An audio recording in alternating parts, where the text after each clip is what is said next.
You know when you feel that weight on your mind because you need to do something, but you just can't help but procrastinate. See the new episode pop up on Prime and your stomach drops. Well, it must be episode 4 of Rings of Power. Welcome to hell, bitch! Unfortunately, this episode is all about walking. Walking where, walking how. It doesn't matter because this is Rings of Power's idea of momentum. We start with the greatest hits of Galadriel being salty. Trust me. Are you certain that's wise, Commander?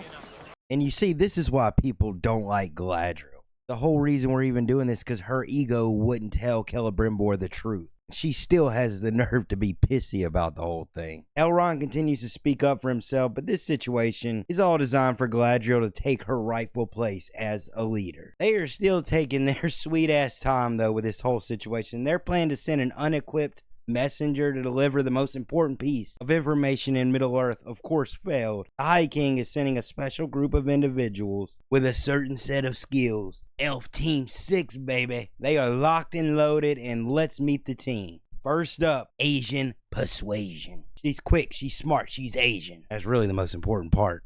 Second, we have Galadriel's hairdresser. That win can be a bitch on the road. Third, a black guy. He's really only here to die. He gets a line though, so we can check that box. And last, but certainly not least, a ginger.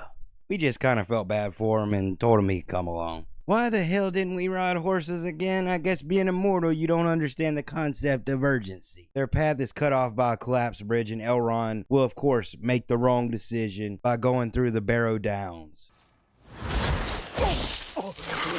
Bye, black guy. Man, they cannot get over themselves. They really want to prove how badass Galadriel is. Look at this shot. They're just jangling like keys in front of a cat. But don't worry, because Elrond saves her. He is perfectly fine with being cucked when it's done by the ultimate girl boss. It's an honor to be under her boots. They figure out that they have to use the White's weapons to put them down. Galadriel drops this piece of knowledge. I think it's safe to say that something has awoken them. No. Someone. Yes, that would be your baby daddy. But they ended up defeating the Barrow Whites. Galadriel and Elrond are at an impasse over the usage of her ring. This is a condensed Amazon version of the 3 Elven Rings. It does whatever they want it to do in the moment, kind of like the Force and the Acolyte. But after all that, we're left at a standstill. The ginger is still alive though, or as alive as those people can be, so I will give them props for that. Let's leave that there for the moment and move into Proto-Gandalf searching for the Harfoots. Amazon has really been trying to build hype because they are bringing in a fan favorite character, and here we are. It's time for Big Dick Bombadil. Well, there's what you're searching for, and there's what you find now, isn't there? Who made this goddamn shit? Well, that went about as well as you would expect. Let me say, the stranger is absolutely annoying the shit out of me with his stupidity. I mean, he's like a newborn child just walking around bumping into shit. Oh, a Gand. Even curved to the left like my penis. This ends up being another Amazon creation with a Tolkien label. They bring in a fan favorite character, and since the writers don't understand anything about Tolkien's world, this Tom knows exactly what's facing Middle-earth. He isn't a carefree being outside of understanding. He basically has to explain it to Proto-Gandalf.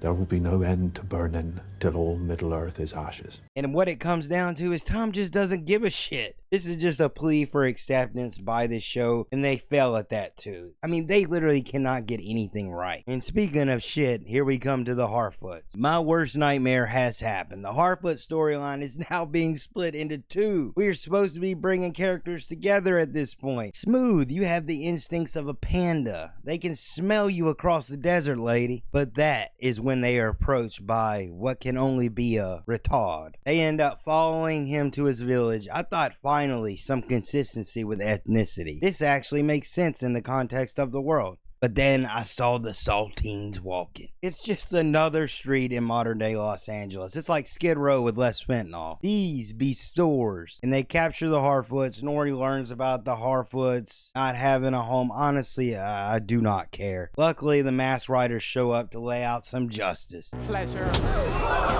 This is the best part of the episode. That shit fucking killed me, dude. Unfortunately, they just end up threatening and walking away. The whole Harfoot storyline is the bane of humanity. I'm so done with it. So let's move on to the Southlands. While everyone else is looking for Theo, Isildur is only looking for love. He really believes in her, even after he learns the truth of her deception, even after she pulls a sword on him. For God's sakes, man, pull your nose out of her ass. I will give props to the elf. He was pretty damn good this episode. He ain't taking shit no more.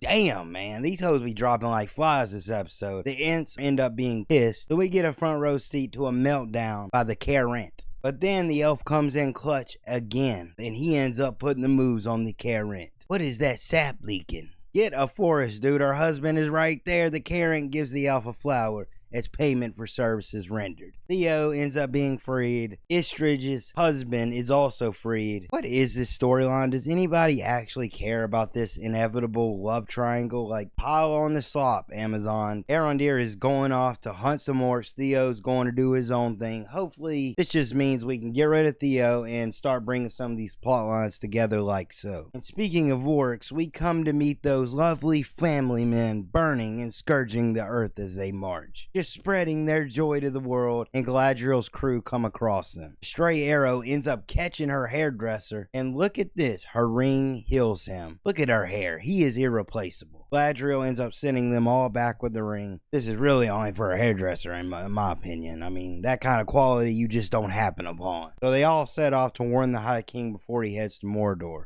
She stays behind so she can prove herself, I guess, to herself. Sauron was killed by a few of these fuckers, and now she can handle them all by herself. And Galadriel literally could have killed a few and ran off a long time ago. She just can't get out of her own way. And that's where we leave it, with Adar taking Galadriel captive. This show continues to feel like quicksand that just won't hurry up and put us out of our misery. We know the big battle is coming, but who am I kidding? It's already too late. The foundation is cracked, and this show is collapsing before our eyes. Do they actually think viewers like tuning in every week to be insulted by this corporate monstrosity? You see, it takes all the characters, references, and lines from better entertainment. It only wants to show you a better version, wash you clean of all those pesky transgressions, show you an acceptable Middle Earth so you can join the righteous and live up to the standards of modern entertainment. And that's exactly why this isn't going to get any better. Why we are forced to endure such a boring, sterile piece of uninspired trash that can't even get the basic tenets of storytelling right, much less even think about immersive world building. At this point, I'm just here to see how bad it gets, because these twats will keep one-upping themselves until the inevitable point when Amazon gets tired of watching money burn. We will just have to see how long they can keep this corpse upright. I've said my piece. Thanks for watching.